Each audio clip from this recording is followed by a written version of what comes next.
तो हरे कृष्णा।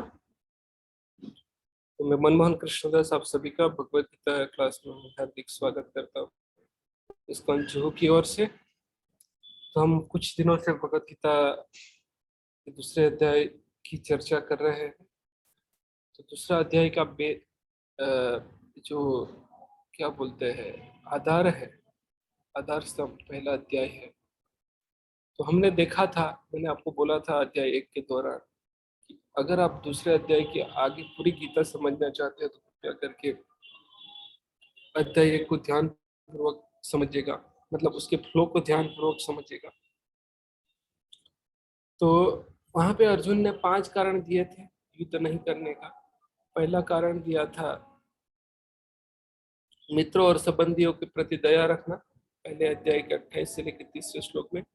उसका भगवान ने प्रत्युत्तर दिया कि भाई आपको लगता है उसको मार देंगे, लेकिन वो आत्मा मरती नहीं है कभी, ठीक है। लेकिन उसका मतलब ये नहीं था कि उन्होंने हत्या करने का प्रोत्साहन दिया है, वो नहीं था, ठीक है। उसका हमने रीजन भी चर्चा की है, क्यों अलग अलग रीजन थे, कभी हम वापस चर्चा में नहीं जाएंगे। तो उसका उत्तर भगवान ने दूसरे अध्याय से लेके 11वें से लेकर 30वें श्लोक में दिया, जहाँ भगवान ने बताया अर्जुन को कि आपका सामाजिक और राजनीति और अभी आजकल बोली टेक्नोलॉजी से महत्वपूर्ण है, और धर्मों में भी सबसे महत्वपूर्ण ज्ञान है MSc, knowledge about matter spirit and controller of body. आत्मा, अणु आत्मा, विभु आत्मा और दोनों के अणु आत्मा भौतिक क्या बोलते हैं उसको, आत्मा भौतिक जगत और दोनों के नियंता विभु आत्मा है। तीनों को जानना बहुत ही, उनका जो ज्ञान होना बहुत ही महत्वपूर्ण है। तो वो हमने भगवत गीता के दूसरे अध्याय के 11वें श्लोक से लेकर 30वें श्लोक में और प्रभुपाद के तात्पर्य से भी समझा, ठीक है। तो आज जो हम चर्चा करने जा रहे हैं वो है अर्जुन का जो दूसरा आर्ग्यूमेंट है, मतलब दूसरा और तीसरा जो आर्ग्यूमेंट है कि भाई विजय होने पर भी आनंद प्राप्त नहीं कर सकते। उसका जो भगवान प्रत्युत्तर जो देते हैं, उसका उत्तर वही तर्क का वितर्क प्रतितर्क प्रतर्क बोल जो भी शब्द है ना, काउंटर आर्ग्यूमेंट देते हैं। तो दूसरे श्लोक से लेकर 37वें श्लोक तक, और पाप कर्म के बुरे फल का भय, उनको पाप कर्म लगेगा वो समझ रहे थे, उसका प्रत्युत्तर भगवान दे रहे हैं दूसरे अध्याय के 33वें श्लोक से लेके 33वें श्लोक में दे रहे हैं। तो आज हम 37वें श्लोक, हो सके तक 40वें श्लोक तक जाएंगे। लास्ट 3 श्लोक ऐसे ही पढ़ेंगे हम, लेकिन उसका डिटेल डिस्कशन कल करेंगे। तो ये था, तो विजय होने पर भी हमें आनंद प्राप्त नहीं कर सकते, और पाप कर्म के पूरे फल का फल, उसकी चर्चा आज हम करने जा रहे हैं।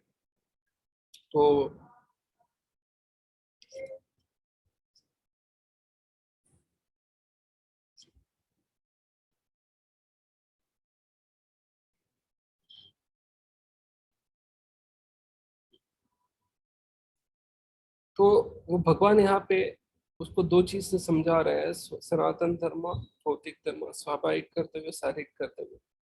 प्रभुपाद उसको तात्पर्य में अच्छे से मेंशन करते हैं, तो वो भी हम साथ में आगे पढ़ेंगे, ठीक है। तो अभी हम आगे भगवत गीता के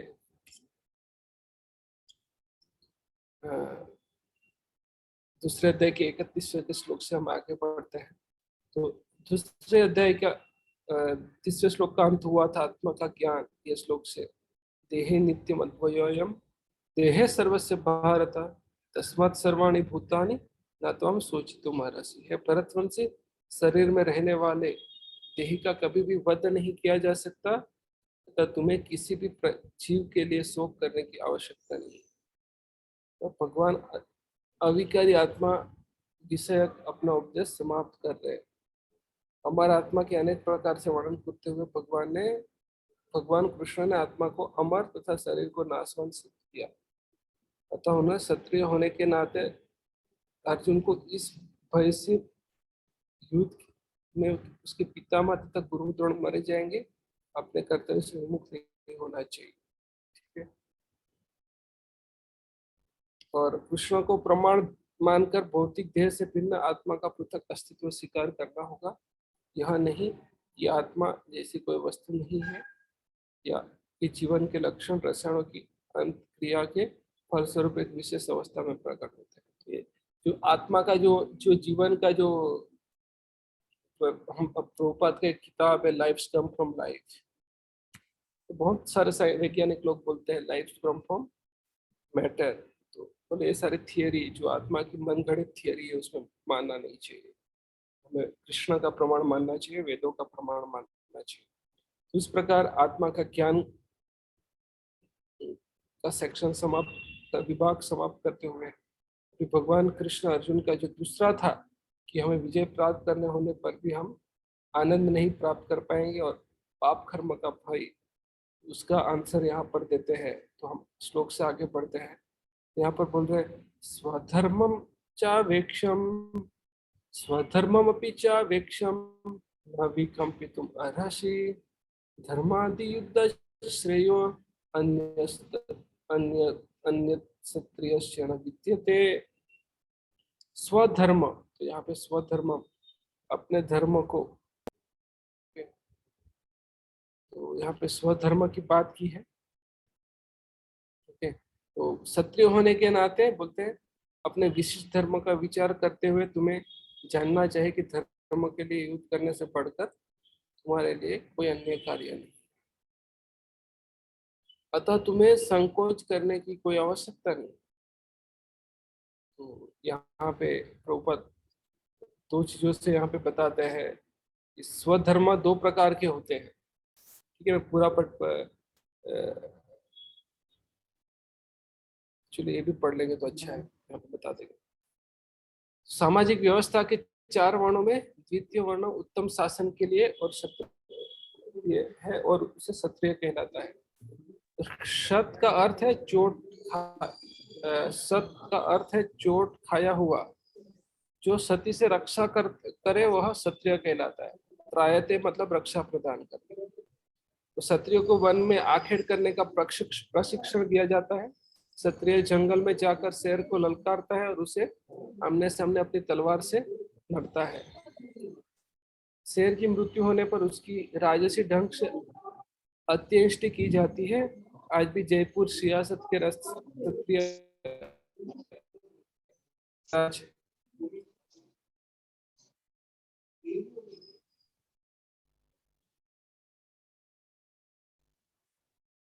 इस प्रथा का पालन करते हैं। ठीक है ना।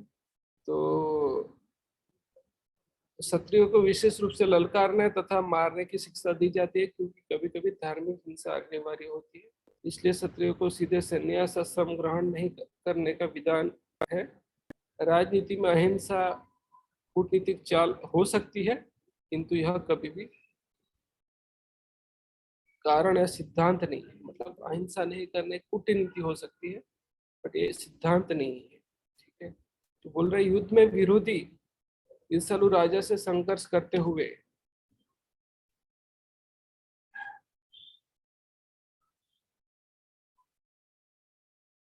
we need only about to see slide। नहीं दिख रहा है क्या? ओके, अभी दिख रहा है। यस प्रभु जी। ओके, सो बोलते युद्ध में विरोधी ईर्षालु राजा से संघर्ष करते हुए मरने वाले राजा क्षत्रियों को मृत्यु के अंतर वे ही उच्च लोग प्राप्त करते हैं। अगर वो क्षत्रिय मारा जाता है युद्ध में तो भी उच्च लोग प्राप्त होता है। तो भगवान यहाँ पे अर्जुन को कहना चाह रहे हैं, अरे आपने कारण दिया कि आपकी मृत्यु के बाद आप आनंद नहीं प्राप्त कर पाओगे, एंजॉय नहीं कर पाओगे, तो ऐसा नहीं है। क्षत्रिय अगर युद्ध में मारा जाता है तो भी उसको उच्च लोग प्राप्त होता है, स्वर्ग लोग। ठीक है, जिनकी प्राप्ति यज्ञ अग्नि में मारे गए पशु को होती है। यज्ञ में जो पशु को बलि चढ़ाते हैं उसको भी, जो आत्मा है उसको भी उच्च लोक की प्राप्ति होती है। तो बोल रहे अतः धर्म के लिए युद्ध भूमि में वध करना तथा याज्ञिक अग्नि के लिए पशु का वध करना हिंसा कार्य नहीं माना जाता, क्योंकि उसका जो आत्मा है उसको एलिवेटेड शरीर मिलता है। ठीक है, क्योंकि इसमें निहित धर्म के कारण प्रत्येक व्यक्ति को लाभ पहुंचता है और यज्ञ में बलि दिए पशु को एक स्वरूप से दूसरे स्वरूप में विकास प्रक्रिया के हेतु तुरंत मनुष्य का शरीर प्राप्त हो जाता है। उसका बॉडी, उसकी आत्मा को एलिवेटेड बॉडी मिलता है।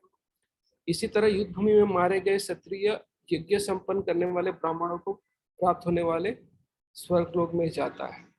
युद्ध में मारे जाने पर स्वर्ग में क्या, वो तो सुख भोगते हैं। ठीक है। स्वधर्म दो प्रकार के होते हैं। स्वधर्म की बात करें तो अभी शरीर और अभी भगवान ने आत्मा का ज्ञान बोल दिया है, शरीर और आत्मा भिन्न है। तो यहाँ पर भगवान जो बोलने जा रहे हैं स्वधर्म एक शरीर के रिलेटेड और दूसरा स्वधर्म आत्मा के रिलेटेड बोलने जा रहे हैं। ठीक है। तो सॉरी, जो तात्पर्य में जो प्रभुपाद लिखे भगवान, तो यहाँ पर बोलते हैं जब तक मनुष्य मुक्त नहीं हो जाते तब तक मुक्ति प्राप्त करने के लिए धर्म के अनुसार शरीर विशेष के कर्तव्य करने होते हैं। शरीर का भी कर्तव्य करना होता है उसको। जब वो मुक्त हो जाता है तो उसका विशेष कर्तव्य या स्वधर्म आध्यात्मिक हो जाता है और देहात्म बुद्धि में नहीं रहता। जब तक वो देहात्म बुद्धि में है तब तक ब्राह्मणों तथा क्षत्रियों के लिए स्वधर्म पालन अनिवार्य होता है। जैसे आपको पता होगा, जैसे कौन थे, विश्वामित्र मुनि, वो ब्राह्मण थे लेकिन बाद में, सॉरी क्षत्रिय थे लेकिन बाद में वो ब्राह्मण बने थे। ओके। और द्रोणाचार्य क्षत्रिय भी बने थे। तो मुक्त आत्मा अपना धर्म बदल सकते हैं, लेकिन जो बद्ध आत्मा है उनको अपने धर्म के हिसाब से ही कार्य करना चाहिए, क्योंकि धर्म में रहकर ही उनको विशेषतः एडवांसमेंट होता है एक शरीर से। मतलब अपना धर्म का पालन करेंगे तो दूसरी मृत्यु के बाद उनको अच्छा शरीर मिलता है ताकि वो उच्च धर्म का पालन कर पाए। ओके। तो स्वधर्म का विधान भगवान द्वारा होता है जिसका स्पष्टीकरण चतुर्थ अध्याय में किया जाएगा। शारीरिक स्तर पर स्वधर्म को वर्णाश्रम धर्म अर्थात आध्यात्मिक बोध का प्रथम सोपान कहते हैं। मतलब शारीरिक धर्म, वर्णाश्रम धर्म, 4 वर्ण दिए गए हैं, ब्राह्मण, क्षत्रिय, वैश्य, शूद्र। तो आज की सोसाइटी में भी हम देखते हैं, कोई अध्यापक है, कोई टेक्निकल काम करता है, कोई रक्षा करने का काम करता है, कोई एडमिनिस्ट्रेशन का काम करता है, कोई बिजनेसमैन है और कोई लेबर भी है। तो अलग अलग प्रकार के काम करते हैं। ठीक है ना। ब्राह्मण, क्षत्रिय, वैश्य और शूद्र, तो 4 प्रकार के होते हैं। तो ये वर्णाश्रम धर्म है। स्वधर्म शारीरिक लेवल पे, शरीर के लेवल पे, जब तक हम देहात्म वृद्धि में है, देहात्म वृत्ति में है, तब तक ये वर्णाश्रम हमारा स्वधर्म कहलाता है। उसके हिसाब से हमें कार्य करना पड़ेगा। और वर्णाश्रम का विभाग इस तरह से किया गया है कि हम ग्रेजुअली आध्यात्मिक प्रगति भी कर सकते हैं, धीरे धीरे आध्यात्मिक प्रगति भी कर सकते हैं। सो वर्णाश्रम धर्म अर्थात प्राप्त शरीर के विशेष गुण पर आधारित स्वधर्म की अवस्था से मानवीय सभ्यता का शुभारंभ होता है। मतलब ये जब हम वर्णाश्रम धर्म का पालन करते हैं वो मानव धर्म की शुरुआत है। मतलब that is a stepping stone for, sorry, वो एक stepping stone for spiritual life. Stepping stone for spiritual life मतलब आप समझ गए तो ठीक है, ना समझ में तो पूछ लेना। वर्णाश्रम धर्म के अनुसार किसी भी कार्य क्षेत्र में स्वधर्म का निर्वाह करने से जीवन की उच्चतर पद को प्राप्त किया जा सकता है। तो वर्णाश्रम धर्म इस तरह से बनाया गया है कि हर एक व्यक्ति धीरे धीरे स्पिरिचुअली उन्नति के पद पर आगे बढ़ता है। तो यहाँ पर बताया भगवान ने क्या बोला, क्षत्रिय होने के नाते अपने विशिष्ट धर्म का विचार करते हुए तुम्हें जानना चाहिए कि धर्म के लिए युद्ध करने से बढ़कर तुम्हारे लिए अन्य कोई कार्य नहीं है, अतः तुम्हें संकोच करने की कोई आवश्यकता नहीं। अगले श्लोक में बता रहे हैं, यत्र चोपन्नम स्वर्गद्वारम च प्रवृत्तम सुखिना क्षत्रिय पार्थ लभन्ते युद्धम इत्रसम। तो बोल रहे हैं, हे पार्थ, वे क्षत्रिय सुखी है जिन्हें ऐसे युद्ध के अवसर अपने आप प्राप्त होते हैं जिससे उनके लिए स्वर्ग के द्वार खुल जाते हैं। और क्षत्रिय लोग खुश होते थे पहले, ऐसा उनको मरने का डर नहीं था, मरने का डर ही नहीं था, उनको खुश होता था, अरे युद्ध में हम क्षत्रिय धर्म का पालन करके मरे जाएंगे तो स्वर्ग में जाएंगे। So they have that conviction. Why? Because उनका ये कन्विक्शन, उनको ये इतना विश्वास था, क्यों? पहले से उनको गुरुकुल में भेजा गया था और वैदिक ज्ञान क्या, उनको वेदों का ज्ञान दिया गया था। ठीक है। ब्रह्मचर्य का ट्रेनिंग दी गई थी उनको, वेदों की ज्ञान दिया गया था। उनको वैदिक नॉलेज था, उनको फिलोसफी बहुत क्लियर थी, भाई हम इस शरीर नहीं, हम आत्मा है। तो इस शरीर तो हमें इसलिए मिला है कि हम भगवान के प्रति हमने क्या बोलते ईर्ष्या व्यक्त की है, उसकी वजह से हमें शरीर मिला है। वो खुश होते हैं कि भाई उनका ये है कि भाई मर जाएंगे धर्म का पालन करते करते तो हमारा स्वर्ग में जा सकते हैं, ठीक है ना। अगर वो धर्म युद्ध है तो डेफिनेटली भगवान के लिए डायरेक्ट युद्ध कर रहे हैं तो डेफिनेटली हम भगवत धाम भी जा सकते हैं, ठीक है ना। तो स्वर्ग लोक के द्वार खुले होते हैं।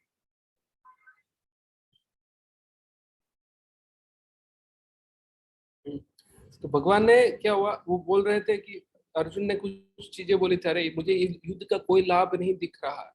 तो बोले थे ना कि भाई मुझे सब अमंगल ही अमंगल दिख रहा है। तो विश्व के परम गुरु भगवान कृष्ण अर्जुन की इस प्रवृत्ति की भर्त्सना करते हैं जब वह कहता है कि उसे इस युद्ध में कुछ भी तो लाभ नहीं दिख रहा। भगवान बोल रहे क्यों लाभ नहीं दिख रहा, अरे तुम युद्ध करोगे तो तुम्हें स्वर्गलोक प्राप्त होगा, वहां सुख ही सुख है, इससे नरक में शाश्वत वास करना पड़ेगा। बोलते हैं अगर आप युद्ध नहीं करोगे तो नरक में जाना पड़ेगा, अगर अपने धर्म का पालन नहीं करोगे तो नरक में जाना पड़ेगा। बहुत ही अच्छा उदाहरण देते हैं शिला प्रभुपाद। मानो एक आर्मी में कोई सैनिक है, एक सोल्जर एक सैनिक है, तो उनको जब बॉर्डर मतलब क्या बोले, सीमा पर युद्ध चल रहा है, मानो कोई इंडिया पाकिस्तान का युद्ध चल रहा है और कमांडर ने सैनिक को आदेश दिया गोली चलाओ, और कमांडर गोली नहीं चलाएगा तो क्या होगा, उसको सजा मिलेगी। वहां गोली नहीं चलाने से सजा मिलती है, ठीक है ना। लेकिन वही सैनिक जब अपने गांव आता है और बिना बोले गोली चला देता है तो उसको सजा मिलती है। तो किसके मार्गदर्शन में कहाँ कौन सी चीज की जा रही है, बहुत समझना जरूरी है, समझना बहुत जरूरी है, ठीक है ना। तो समझ में आया उदाहरण। अगर सैनिक को युद्ध सीमा सीमा सीमा युद्ध में बोला जाता है कमांडर के द्वारा गोली चलाओ दुश्मनों पर, अगर वो गोली नहीं चलाता है तो उसको सजा मिलती है। लेकिन वही सैनिक जब अपने गांव आता है, ठीक है, और बिना पूछे गोली चला देता है तब भी उसको सजा मिलती है, ठीक है। लेकिन अगर सरहद पर वो गोली चलाएगा तो उसको पुरस्कार मिलेगा, है ना। तो बोलते हैं भगवान इसी प्रकार बोल रहे हैं, अगर अपना धर्म का पालन है, क्षत्रिय है, आपके क्षत्रिय धर्म है, अगर जिन्होंने गलत किया है, अगर उसके सामने आप युद्ध नहीं करोगे, उनको सजा नहीं दोगे तो आपको नरक में जाना पड़ेगा, आगे भगवान बताएंगे। बोलते हैं आप वहां पे अगले श्लोक में बताते हैं ना, वो श्लोक में बता रहे थे उनसे कि बता रहे हैं विजय होने पर भी आनंद प्राप्त, पाप कर्म के बुरे फल का भय। तो भगवान उसको अभी अगले श्लोक में वही बताने जा रहे हैं, अरे आप युद्ध नहीं करोगे तो आपको नरक में जाना पड़ेगा, ठीक है। तो यहाँ पर प्रभुपाद ने तात्पर्य में दोनों श्लोक का कनेक्शन बता दिया। तो बोले इस विश्व के परम गुरु भगवान कृष्ण अर्जुन की इस प्रवृत्ति का भर्त्सना करते हैं जब वह कहता है कि उसे इस युद्ध में कुछ भी तो लाभ नहीं दिख रहा, इसे नरक में शाश्वत वास करना होगा। तो अर्जुन ये बोल रहा है कि नरक में शाश्वत वास करना होगा। तो अर्जुन द्वारा ऐसे वक्तव्य केवल अज्ञान जन्य थे। भगवान भी सोच जा रहे क्या बोल रहा है ठीक है। वह अपने स्वधर्म के आचरण में अहिंसक बनना चाह रहा था, अहिंसक बनना चाह रहा था, किंतु एक क्षत्रिय के लिए युद्ध भूमि में स्थित होकर इस प्रकार अहिंसक बनना मूर्खों का दर्शन है। पराशर स्मृति में व्यासदेव के पिता पराशर ने कहा है, क्या कहा है, क्षत्रियों का धर्म है कि वह सभी क्लेशों से नागरिकों की रक्षा करे। अरे देखो जिन्होंने देखिए बहुत समय पहले एक है ना, मैं एक एनीवे ये चीज मुझे बोलनी नहीं चाहिए यहाँ पर, ये समझाने के लिए तो मार्केटिंग में एक कॉन्सेप्ट आता है, 1 रुपया लो और 10 रुपया निकालो, बोलते हैं 10 रुपया दे के 100 रुपया निकालो, ठीक है ना। एक मार्केटिंग में ऐसे कॉन्सेप्ट आता है। तो क्या कर रहे हैं, जैसे दुर्योधन वगैरह ने तो क्या हुआ, अभी पब्लिक के सामने तो अच्छी इंप्रेशन खड़ी की थी भाई राजा बनने के लिए, और जो व्यक्ति अपने ही भाइयों को मार सकता है तो राजाओं के लिए प्रजा के लिए क्या कर सकता है वो बाद में। ये तो अभी राज्य प्राप्त करने के लिए अच्छा ही दिखाई हो, बाद में क्या कर सकता है पता नहीं। बोल नहीं सकते, ठीक है। तो इसीलिए उनको दंड देना आवश्यक था। कुछ भी कर सकते हैं बाद में, पता बोल नहीं सकते हम, ठीक है। और पांडवों के प्रति उन्होंने जो आतताई होते हैं, 6 प्रकार के आतताई होते हैं पत्नी, क्या घर को जला देना, घर के आग लगा देना, जहर दे देना, शस्त्रों से प्रहार करना, संपत्ति पैसा ले लेना, जमीन ले लेना, पत्नी को वो चुरा लेना, ये सब है। तो 6 में से 5 चीज पांडवों के साथ कर चुके थे। अगर उनको अर्जुन सजा नहीं देते तो क्या होता, आप सोचिए। आज हम किसी को सजा देने जाते तो भी बोलता है, अरे भगवान ने अर्जुन को सजा देने के लिए नहीं बोला, माफ छोड़ने के लिए बोल दिया, तो हम क्यों दे। हाँ, एटलीस्ट हम तो ऑथराइज नहीं है, वो अलग चीज है, बट सजा देने का प्रबंध ही चला जाता, ठीक है ना। तो इसीलिए क्या बोले, क्षत्रियों का धर्म है कि वह सभी क्लेशों से नागरिकों की रक्षा करे, इसलिए उसे शांति तथा व्यवस्था बनाए रखने के लिए हिंसा करनी पड़ती है। अतः उसे शत्रु राजाओं के सैनिकों को जीतकर धर्मपूर्वक संसार पर राज्य करना चाहिए। तो भगवान अर्जुन को बोल रहे अपनी इंद्रिय तृप्ति के लिए नहीं है, संसार में व्यवस्था बनाए रखने के लिए आपको युद्ध करना पड़ेगा। यदि सभी पक्षों पर विचार करें तो अर्जुन को युद्ध से विमुख होने का कोई कारण नहीं था। यदि वह शत्रु को जीतता है तो राज्य भोग करेगा, अगर वो युद्ध भूमि में मरता है तो स्वर्ग को जाएगा। इसके जिसके द्वार उसके लिए खुले हैं, उनके लिए दोनों फायदा था। उसको सांप भी मर जाएगा, लाठी भी नहीं टूटेगी, मतलब सॉरी ये कहावत नहीं लगेगी इसको, वो अलग है। बट बोले अगर युद्ध करेगा, अगर जीतेगा तो उसको क्या राज्य भोग करेगा, मिल जाएगा, मर गया तो स्वर्ग लोग जाना पड़ता है, दोनों फायदा। तो एनजीओ तो दोनों जगह पे उसको करना है, तो युद्ध करने के लिए उसे दोनों की तरह लाभ होगा। अगले श्लोक में बोल रहे हैं, अथच्वेत्तम इमं धर्म्यम संग्रामम न करिष्यसि तथा स्वधर्म कीर्तिर हित्वा पापम वाप्यसि। मतलब किंतु यदि तुम युद्ध करने के स्वधर्म को संपन्न नहीं करते हो तो तुम्हें निश्चित रूप से अपने कर्तव्य की अपेक्षा करने का पाप लगेगा और तुम योद्धा के रूप में भी अपना यश खो दोगे। तो ये जो मैं उदाहरण दिया था, वो सैनिक वाला, जिसको अपना कमांडर उसको आदेश देता है कि गोली चलाओ, और वो सैनिक गोली नहीं चलाता है तो उसको सजा मिलती है। इसी प्रकार अर्जुन बोल रहे हैं, किंतु यदि तुम युद्ध करने के स्वधर्म को संपन्न नहीं करते हो, तुम्हें निश्चित रूप से अपने कर्तव्य की अपेक्षा करने का पाप लगेगा और तुम योद्धा के रूप में भी अपना यश खो दोगे। तो कैसे यश खो दोगे वो अगले श्लोक में बताते हैं भगवान, कहते हैं। तो अर्जुन एक विख्यात योद्धा था, शिव आदि अनेक देवताओं से युद्ध करके यश अर्जित किया था। शिकारी के वेश में वो पता, आपको पता होगा, पशुपात अस्त्र मिला था। सभी लोग जानते थे कि वो हम महान योद्धा था। स्वयं द्रोणाचार्य ने उसे आशीष दिया था कि, और एक विशेष अस्त्र प्रदान किया था जिससे वह अपने गुरु का भी वध कर सकता है। गुरु द्रोणाचार्य सामने से दे दिए, सोचिए। इस प्रकार वह अपने धर्म पिता एवं स्वर्ग के राजा इंद्र समेत अनेक अधिकारियों से अनेक युद्धों के प्रमाण पत्र प्राप्त कर चुका था। किंतु यदि वह इस समय युद्ध का परित्याग करता है तो वह न केवल क्षत्रिय धर्म की अपेक्षा का दोषी होगा, अपितु उसके यश की भी महान भी हानि होगी और वह नरक में जाएगा। बोले जिन्होंने आपको आशीर्वाद दिया वो लोग भी आपको श्राप दे देंगे, एक तरह से देंगे, तो अपयश होगा अपना। मतलब क्या पितामह भीष्म और गुरु द्रोणाचार्य खुश होते अगर अर्जुन युद्ध ना करता? इंद्र खुश होते? नहीं होते, ठीक है ना। भगवान कृष्ण भी खुश नहीं होते। तो एक श्लोक आता है श्रीमद् भागवतम में, धर्मस्वानुतिष्ठस्य पुंसान् विश्वक्षेना कथासुया न उत्पाद्यत यदि रतिम श्रम एव हि केवलम। धर्मस्वानुतिष्ठस्य पुंसान्, पुंसान मतलब जीवात्मा का धर्म क्या है? विश्वक्षेना कथासुय, मतलब विश्वक्षेन भगवान कृष्ण का नाम है, कथासुय उसकी कथा सुनो और सुनाओ। और ये विश्वक्षेन कथा के प्रति अगर न उत्पाद्य रति रति, अगर जो आपका जो भी कार्य है भगवान कृष्ण की कथा में रुचि नहीं प्रदान करते तो उसको क्या बोलते हैं? श्रम है वही केवल। और भगवान कृष्ण को खुश नहीं कर सकते तो उसको बोलते हैं श्रम है वही केवल, waste of time and energy. तो जब अर्जुन स्वयं युद्ध नहीं करेगा, भगवान ही खुश नहीं होंगे, तो सबसे बड़ा पाप तो वही लगेगा।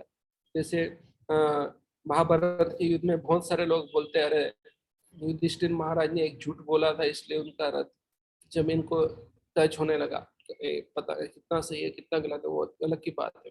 कुछ लोग बोल रहे हैं युधिष्ठिर महाराज को नरक देखने को मिला, लेकिन एक्चुअली उसका विपरीत तर्क भी हो सकता है, क्योंकि उन्होंने भगवान कृष्ण के बोलने पर, झूठ बोलने से इनकार किया था। भगवान कृष्ण उनको बोले बोलो झूठ, और युधिष्ठिर झूठ न बोलने के लिए हिचकिचा गए।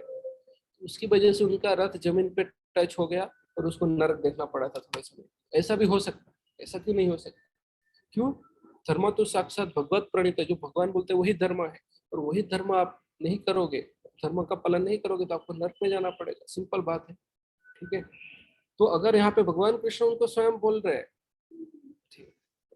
अरे भगवान कृष्ण छोड़िए, पितामह भीष्म गुरु द्रोणाचार्य भी उनसे नाखुश होते, ठीक है ना। तो दूसरे शब्दों में वह युद्ध करने से नहीं अपितु युद्ध से पलायन करने का कारण नरक का भागी होगा। युद्ध करने से नहीं, लेकिन युद्ध से पलायन करने के कारण वो नरक का भागी होगा। और बोल रहे हैं, क्या बोल रहे हैं, क्या बोला कि किंतु यदि तुम युद्ध करने के स्वधर्म को संपन्न नहीं करते तो तुम्हें निश्चित रूप से अपने कर्तव्य की अपेक्षा करने का पाप लगेगा, और तुम युद्ध के रूप में भी अपना यश खो दोगे। कैसे यश खो दोगे? तो अगले श्लोक में बोल रहे हैं, अकीर्ति चापि भूतानि कथिष्यन्ते ते अव्ययम् संभवितस्य च कीर्तिर् मरणादिति रुच्यते। तो बोल रहे हैं लोग सदैव तुम्हारा वर्णन अभ्यस्त को, अभ्यस्त मृत्यु से भी बढ़कर है। समाज व्यक्ति के लिए अभ्यस्त मृत्यु से भी बढ़कर है। तो एक बार क्या हुआ था, एक बार क्या हुआ था, शायद युधिष्ठिर महाराज कर्ण से युद्ध में हार गए थे, और उस वक्त अर्जुन दौड़ा दौड़ा युधिष्ठिर महाराज के पास आ गया। युधिष्ठिर महाराज ने बोला क्या तुमने युद्ध जीत लिया क्या? कर्ण बोले, सॉरी अर्जुन बोला नहीं। बोला तो क्यों आया? बोला आपको देखने के लिए, छोड़ दो अपना गांडीव। तो अर्जुन ने तो प्रतिज्ञा की थी, जो व्यक्ति मुझे गांडीव छोड़ने के लिए बोलेगा उसका मैं वध कर दूंगा। अब युधिष्ठिर महाराज जी बोलते गांडीव छोड़ दो, अभी करे क्या? तो भगवान कृष्ण ने उनको बोला, अरे आप वो उनके आपके बड़े भाई है, उनको आप मार नहीं सकते। बोलो लेकिन वो बहुत महान है, तो महान व्यक्ति के लिए उनका अपमान मृत्यु के बराबर होता है, तो आप उनको दो चार गाली दे दो, मतलब अपमान कर दो, तो उनके लिए मृत्यु के बराबर है। तो ऐसा बोले, ठीक है। तो उसी प्रकार यहाँ पे बोल रहे हैं लोग कि बोला आप सदैव तुम लोग सदैव तुम्हारा अगर युद्ध से पलायन करोगे तो सदैव तुम्हारा अपयश का वर्णन करेंगे, और सम्मानित व्यक्ति के लिए अपयश तो मृत्यु से भी बढ़कर है। अभी उसको लग रहा था कि युद्ध किए बिना मैं खुश रहूंगा, कैसे खुश रह पाएगा? क्षत्रिय है, यहाँ पे युद्ध नहीं करेगा तो जंगल में युद्ध करेगा, जंगल में रह के भीख मांगेगा। भीख मांगने के लिए बहुत विनम्रता चाहिए। अगर वो विनम्रता नहीं आई, वहां पे किसी ने भिक्षा देते वक्त अपमान कर दिया तो वहां पे झगड़ा करेगा, वहां झगड़ा करेगा तो और अपमान होगा उसका। उससे अच्छा इधर ही युद्ध करो ना, ठीक है ना। तो प्रभुपाद अच्छा तात्पर्य में लिख रहे हैं कि अब अर्जुन के मित्र तथा गुरु के रूप में भगवान कृष्ण अर्जुन को युद्ध से विमुख न होने का अंतिम निर्णय देते हैं। वे कहते हैं अर्जुन यदि तुम युद्ध प्रारंभ होने की पूर्व ही युद्ध भूमि छोड़ देते हो तो लोग तुम्हें कायर कहेंगे, और यदि तुम सोचते हो कि लोग गाली देते रहे किंतु तुम युद्ध भूमि से भागकर अपनी जान बचा लोगे, मेरी सलाह है कि तुम्हें युद्ध में मर जाना श्रेयकर होगा। सो क्षत्रिय के लिए क्या बोलते हैं, अपयश से ज्यादा मृत्यु बेहतर है। तुम्हें, तुम जैसे सम्मानीय व्यक्ति के लिए अपकृति मृत्यु से भी बुरी होती है, बुरी है। अतः तुम्हें प्राण भय से भागना नहीं चाहिए, युद्ध में मर जाना ही श्रेयकर होगा।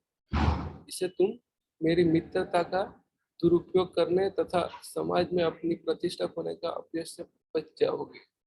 भगवान बोले इससे तुम मेरी मित्रता का दुरुपयोग, ठीक है। इसलिए भगवान ने अर्जुन को अंतिम निर्णय दिया कि संग्राम से पलायन ना करे अपितु युद्ध करे। बोले अगर युद्ध नहीं करोगे तो आपको पाप लगेगा। तो उनके तीसरे जो कारण था उसका भी उन्होंने आंसर दिया यहाँ पर, ठीक है, और अभ्यास का भी कारण दे रहे हैं वो, ठीक है। तो अगले श्लोक में बोल रहे भयाद्रणात् परम तम मंस्यते तम महारथो येषां च तम बहुमतो भूत्वा याससि भार्गवम्। तो लोग क्या बोलेंगे, आप पलायन करोगे तो जिन जिन महायोद्धाओं ने तुम्हारे नाम तथा यश का सम्मान दिया है वे सोचेंगे कि तुमने डर के मारे युद्ध भूमि छोड़ दी है, और इस तरह वे तुम्हें तुच्छ मानेंगे। अर्जुन दुर्योधन वगैरह ये नहीं समझने वाले कि भाई हाँ आपने बुद्धिपूर्वक युद्ध इसलिए नहीं किया, युद्ध छोड़कर आपने लोगों की जान बचाई। लोग ऐसा नहीं सोचने वाले। आपको लगता है कि भाई आपने युद्ध छोड़कर बहुत जान हानि बचा ली, तो ऐसा नहीं होने वाला।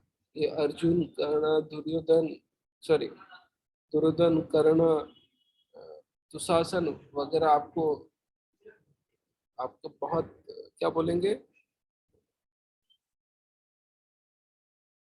कायर कहेंगे तुम्हें, ठीक है। तो ये सारी चीजें यहाँ पे बताए हैं। तो बोले वो उचित नहीं है। फिर आगे बोल रहे तो क्या कैसे, वाच्यवादम से बहुल वदिष्यन्ति तव अहिता निंदन्तस्तव सामर्थ्य ततो दुःखं तरं किम। कैसे वो आपका आपको टोंट कैसे मारेंगे, तो बोलते हैं तुम्हारे से तो अनेक प्रकार के कटु शब्द से तुम्हारा वर्णन करेंगे, तुम्हारी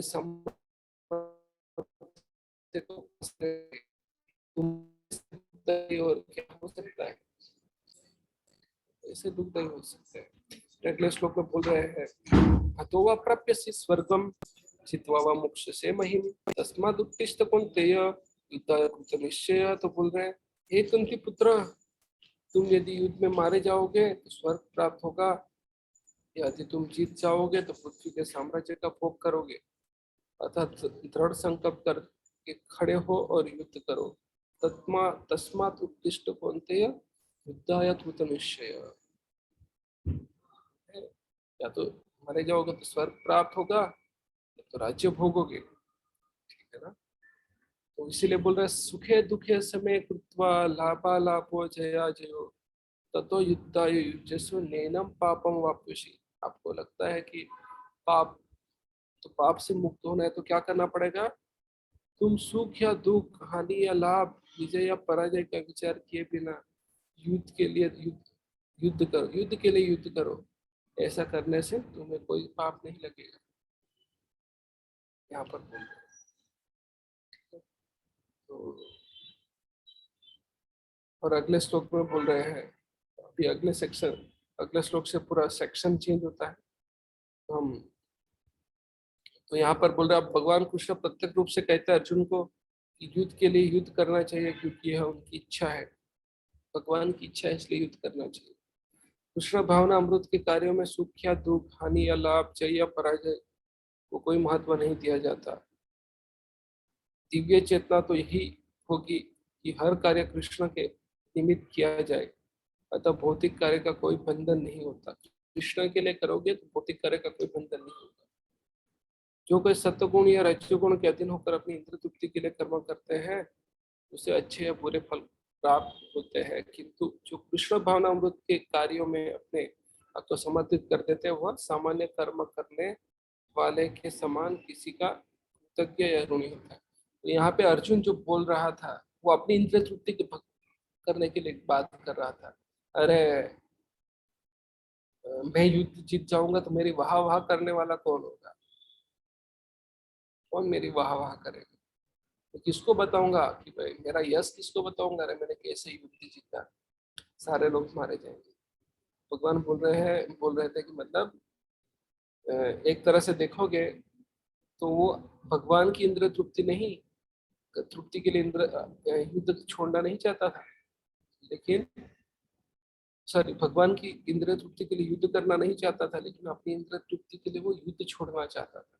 वापस सुनिए, भगवान की इंद्र तृप्ति के लिए वो युद्ध नहीं करना चाहता था, लेकिन अपनी इंद्र तृप्ति के लिए वो युद्ध छोड़ना चाहता था। तो एक तरह से आप कृष्ण से जो कहा है उसके ऐसा नहीं करोगे तो कैसे आपका वो धर्म हुआ, वो तो अपनी इंद्रिय तृप्ति हो गई, आपका कार्य बनता है। इसीलिए सुख या इसलिए भगवान यहाँ पर बता रहे हैं भाई अपनी इंद्रिय तृप्ति को छोड़ो, अपना कर्तव्य करो। तुम सुख या दुख, हानि या लाभ, विजय या पराजय का विचार किए बिना युद्ध के लिए युद्ध करो, ऐसा करने पर तुम्हें कोई पाप नहीं लगेगा।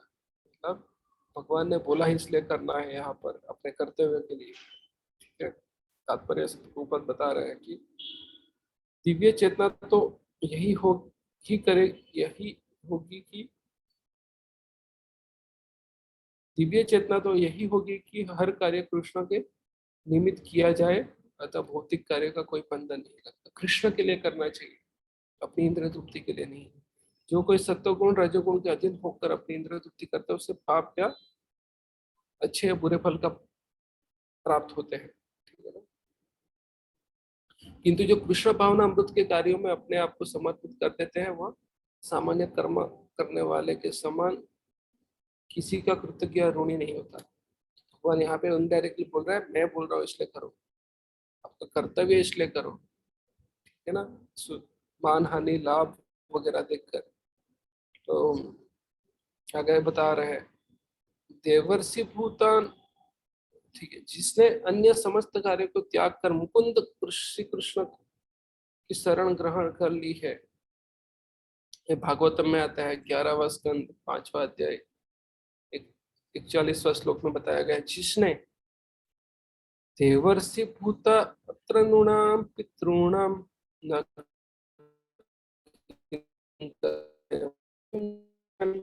सर्वात्मा यह शरणम शरणीयम गतो मुकुंद परिहत्य कृतम। तो बोलते हैं जिसने अन्य समस्त कार्यों का त्याग कर मुकुंद श्री कृष्ण की शरण ग्रहण कर ली है वह न तो किसी का ऋणी है न किसी का कृतज्ञ है। चाहे वह देवता साधु सामान्य जन अथवा परिजन मानव जाति या उसके पितर ही क्यों न हो। इस श्लोक में कृष्ण ने अर्जुन को अप्रत्यक्ष रूप से बोला है, प्रत्यक्ष रूप से नहीं अप्रत्यक्ष रूप से इसी का संकेत किया है। इसी की व्याख्या अगले श्लोक में और भी स्पष्ट सा से की जाएगी।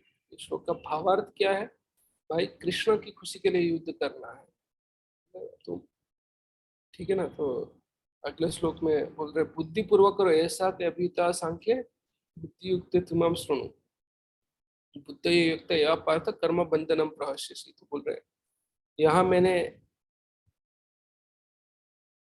वैश्लेषिक अध्ययन द्वारा सांख्य द्वारा इस ज्ञान का वर्णन किया। आप निष्काम भाव से कर्म करना बता रहा हूँ, उससे सुनो। हे पृथा पुत्र, तुम यदि ऐसे ज्ञान से कर्म करोगे तो तुम्हें कर्मों के बंधन से अपने को मुक्त कर सकते हो। तो अगले श्लोक में भगवान बुद्धि योग भक्ति योग के बारे में वर्णन करने जा रहे हैं। ठीक है, तो कैसे पाप कर्म से मुक्त हो सकते हैं तो उसके बारे में। तो बहुत बहुत धन्यवाद। तो यहाँ पर हम समाप्त करते हैं। तो यहाँ पर हमने दो चीज देखी। अर्जुन का जो दूसरा आर्गुमेंट था, तर्क था कि वो खुशी प्राप्त नहीं कर पाएगा जीतने के बाद भी, उसका भगवान ने खंडन किया। और एक था पाप लगेगा, उसका भी खंडन किया और खंडन अगले श्लोकों में करेंगे। तो बहुत बहुत धन्यवाद। हरे कृष्णा।